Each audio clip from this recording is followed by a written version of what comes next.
Hi, I'm Zale, and today we're going to talk about game systems. Um, so, anyone watching this is, I'm sure, aware of the drama surrounding Pathfinder2e and D&D 5e. Um, I've seen all kinds of takes on this, and I thought I would weigh in.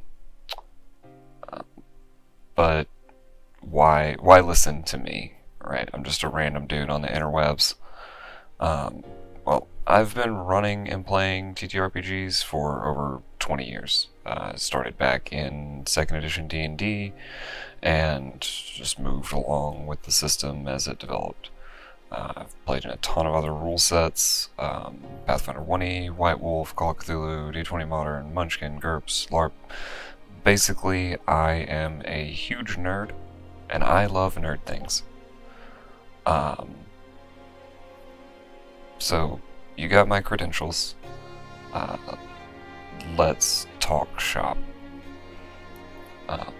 First, this isn't intended to just trash 5e, but I'm not going to mislead you.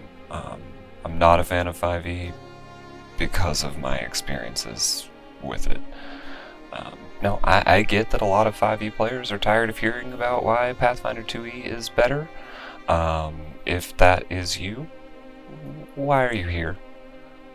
If you're satisfied with 5e, by all means, keep playing 5e. But again, I ask, why are you here if you're satisfied with 5e? Food for thought. In my mind, there are 4 reasons why my group made the move from 5e to Pathfinder2e. And it comes down to accessibility, player agency, GM workload, and content creation. So, accessibility. When you think of tabletop RPGs, you probably think of Dungeons & Dragons 5th edition.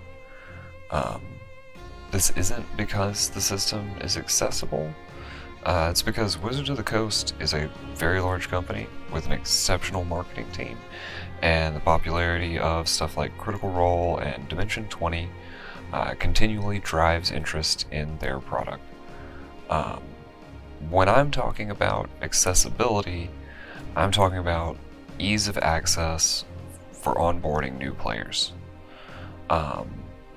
And when it comes to that, the cost of getting into 5e, especially converting to VTT in 5e, is prohibitive, to say the least.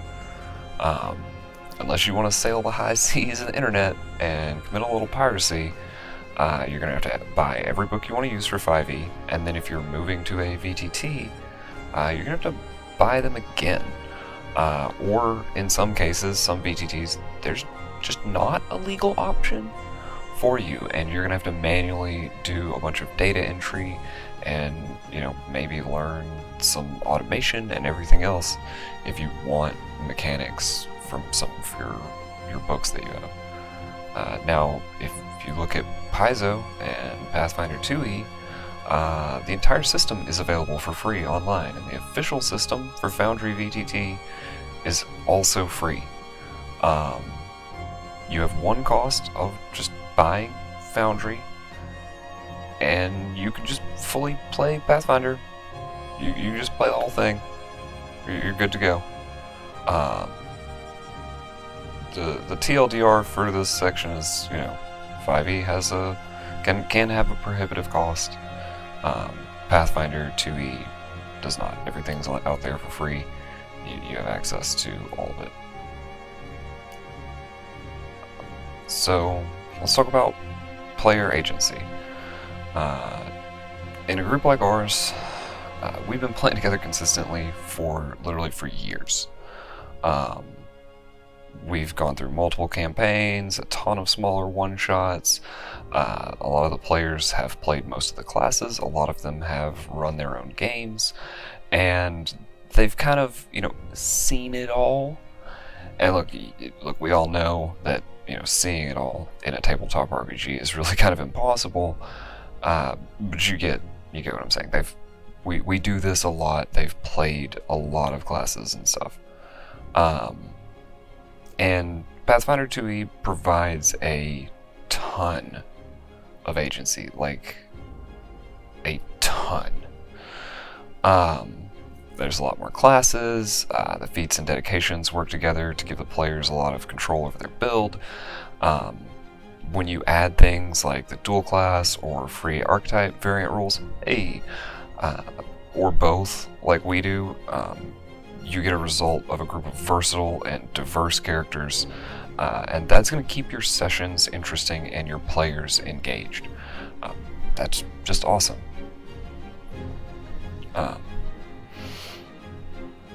Now let's talk about GM workload. This one and the next one are really the big ones for me, and this is probably where I harp on 5e a bit. If you're not a game master or or trying to make your own content, then the next two sessions really probably don't pertain much to you. But this is going to be where I kind of complain about 5e. So my group doesn't run a lot of modules or APs. We predominantly run homebrew in two settings of my design. My players also favor very tactical combat and long-form 1 to 20 campaigns. They really want to get into their character's skin and walk around. They want a long campaign where they can have fun with it. In 5e, that was an absolute nightmare. As a game master, I spent most of my time doing two things. Inventing the mechanics that 5e lacked that we needed for our worlds or characters, or fixing the balance of 5e as we reached higher levels. When I first started looking at the math of Pathfinder2e, I was just blown away.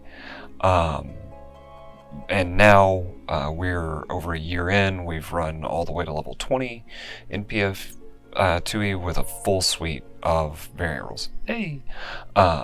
We've run a couple APs. We fired up the old homebrew, and Pathfinder2e has a rock solid balance all the way through. It persists across all the variant rules that we tried. We've used dual class, free archetype, creature templates on PCs, ley lines, pervasive magic, leadership and followers, a host of other options. I mean, look at our channel name, right? It's kind of our shtick. Through all of that, my workload as a GM has actually been dramatically reduced in Pathfinder2e, as I constantly found rules for things that I had once had to invent in 5e. They were just present in 2e. It was great as a game master. Now, content creation. For most of you, this isn't going to be pertinent at all, unless you're trying to publish stuff, right? For me, as a GM and an artist trying to design settings, I was just taken aback when I investigated D&D 5th edition's content policy. You can't say Player's Handbook, Dungeon Master, Dungeon Master's Guide, Monster Manual, or point to or reference any rules. Hell, you can't even use the name of the system. Seriously, you can't say Dungeons and Dragons in the homebrew Dungeons and Dragons book you're trying to publish. Like stop and really let that sink in for a moment, okay? You can't say Dungeons and Dragons in your Dungeons and Dragons book.